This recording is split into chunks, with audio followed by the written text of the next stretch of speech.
letting me go live.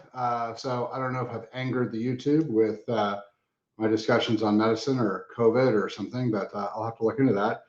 Um, so this is why I want everybody to follow me on X. Dr. Chalmers, the #1, same social thing.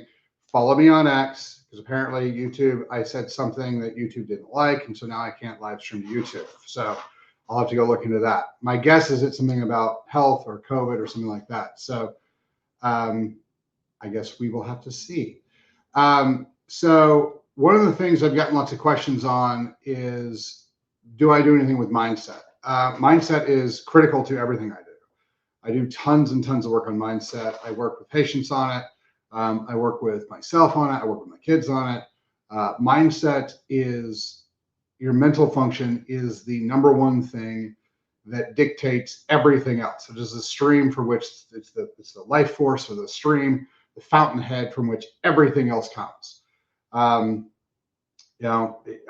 It's funny because I talk to my kids about this.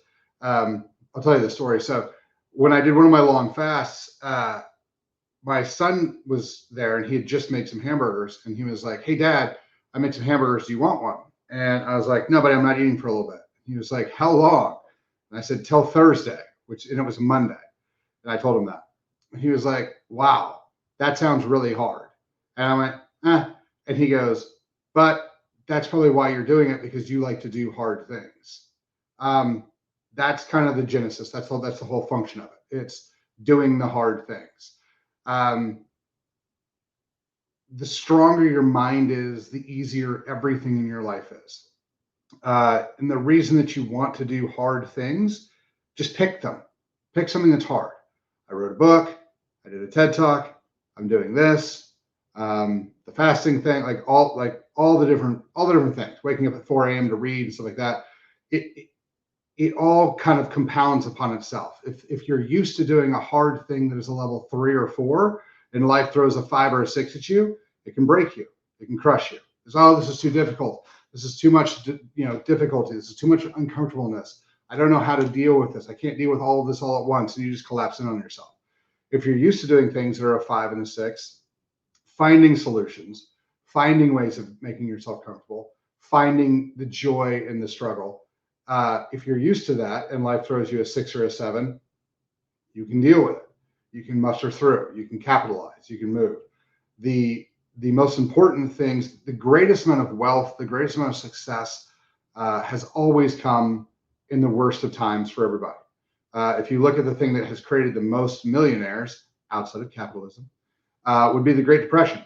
When the stock market collapsed, what happened was it created tremendous turmoil, chaos, massive numbers of problems. Well, here's the thing. Depending on how you look at life, your mindset will greatly impact whether or not you will succeed and prosper, or you will crumble and die. If you can learn to solve problems, especially other people's problems, then you succeed, you prosper, you become wealthy, you become needed. But before you can solve other people's problems, you typically have to be able to solve your own problems. So that's one of those things. So doing the hard things helps. Now, the reason I don't talk about it as much as I evidently should is because a lot of the mindset work that I do is individualized. I have people who their entire goal in life is to make more money. They want, they have to have the Ferrari and the jet and the 3 houses, and they have to spend $100,000 on their vacations. Like that's how they view worth. That's how they view success. That's how they view their personal identity. And all right, that's fine. That's who you are. That's what it is. Great. And so we have to custom tailor their goals and their path to their goals that way. Some people have different goals. Some people, their only goal is to get healthy. Some people, their only goal is to provide for their children. Some people, their only goal is to, end an addiction. So, people have different goals. And when I always tailor what we're doing for those specific things. We use some of the same things as we go along. The first thing that we do is we always take people through the executive physical. So we make sure that they're healthy. Where's your heart at? Where's your hormones at? Where's your biochemistry at? Where's all the things that are required to make your physical body run? because working on your mind is a hell of a lot easier when you have all the neurotransmitters. For instance, we talk about this a lot. If your gut's messed up, you're not going to make the serotonin required to make your brain work properly. And so if you're struggling with depression, with, weird thoughts, or, you're firing on 6 of your 8 cylinders, it's going to be a lot harder to get your mental piece worked on. So if you look at, for instance, Maslow's hierarchy of needs, the higher end stuff, it's funny because I don't know how many people know the higher end stuff. The higher end stuff only comes after the lower pieces have been fixed. So food, water, shelter, security, safety, financial independence. Then you can start working on, according to Maslow, then you start working on, making your person better, making your soul better, making your society better, things like that. Once you've checked off the boxes for the lower pieces, then you can really focus your energy on dealing with the things that are at the top. That can be your business, that can be your charity work, that can be you as a human being. That's where a lot of the mental development work starts, those sort of things. So the first thing we do is we always get people as healthy as we can. Usually takes a month, 6 weeks before we're done with that.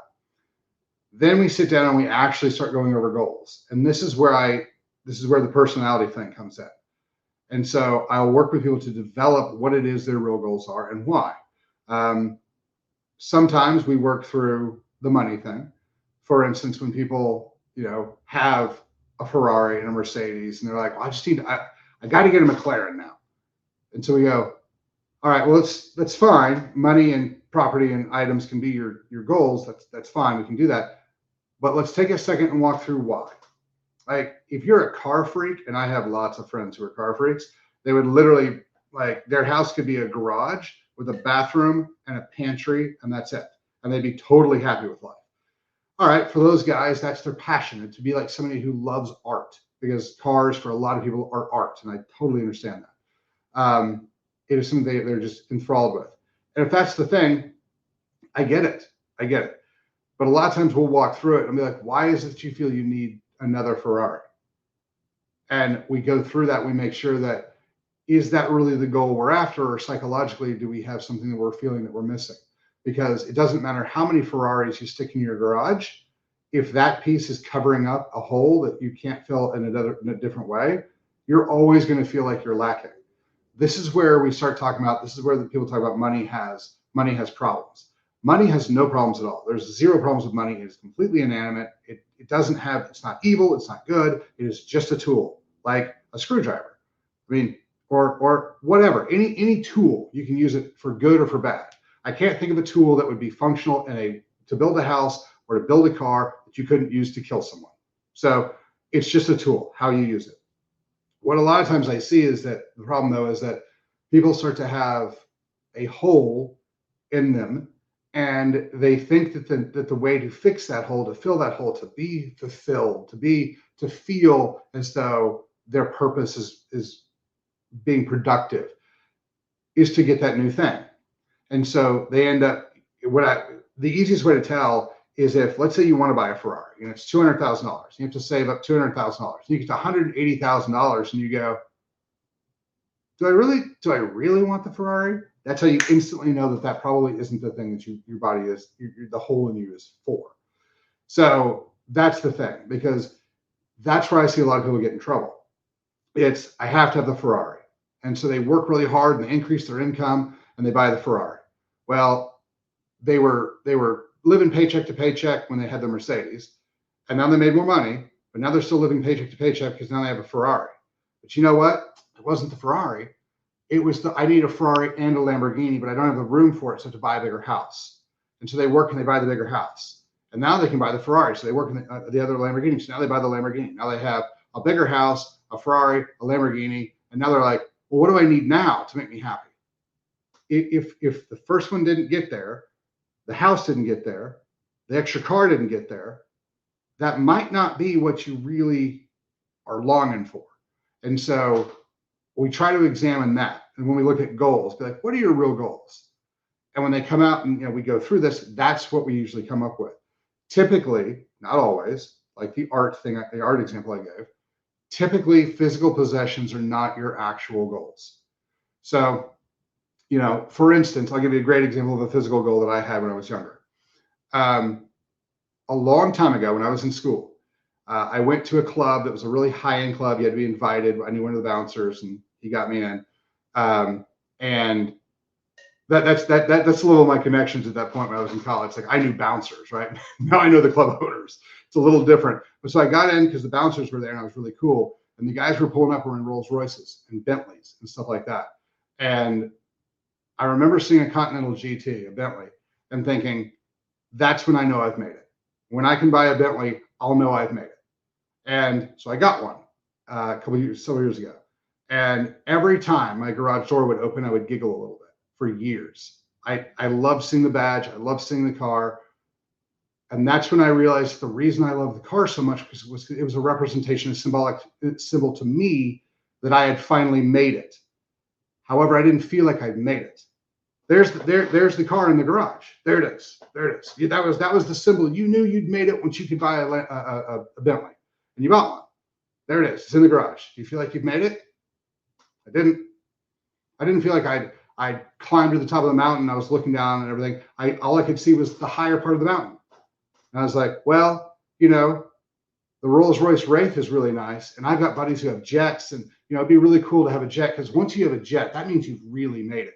And that's when I started realizing that for me, again, not for everybody else, but for me, I was never going to have a material possession that satisfied that you've made it thing. So that's when I started reevaluating my goals and started changing kind of how I ran things in my personal life. So mindset's very, very important, but it's also very, very personal. So we have to figure out what is your actual goal? What is the thing that is going to drive you to your purpose, to what is it you really, really want?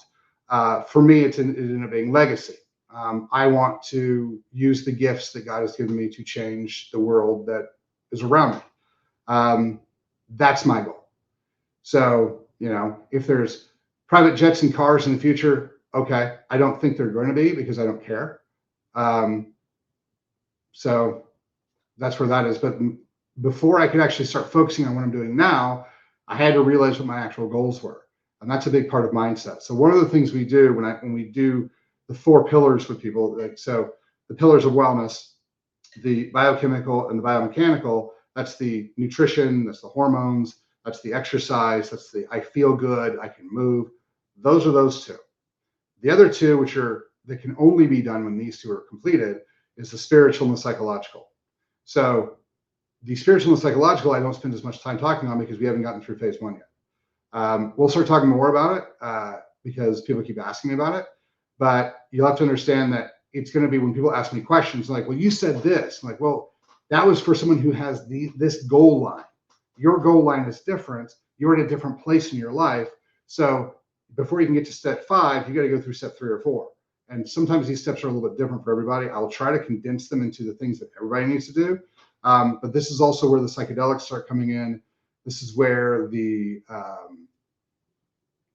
things like 75 hard come in, when you learn dedication, commitment, sacrifice towards a goal. That's where those things come in.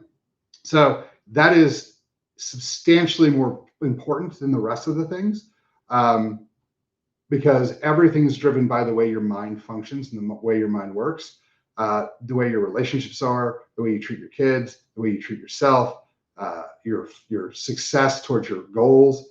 Everything is directly flows from mindset. So we'll start talking a little bit more about that. You guys can ask more questions about it. I'll start answering some of the questions as much as I can. But that's kind of where some of this is going to go. We'll walk through some of that. I've got a whole list of questions people have been asking. So we'll go through that as we go, but that's kind of where the mindset is thing. Yes, it's the most important piece. And the reason we haven't talked about it yet is because it's the hardest piece. But that's kind of where it is. So if you guys have any more questions, send them to questions@chalmerswellness.com and we'll get you going. So thanks for your time.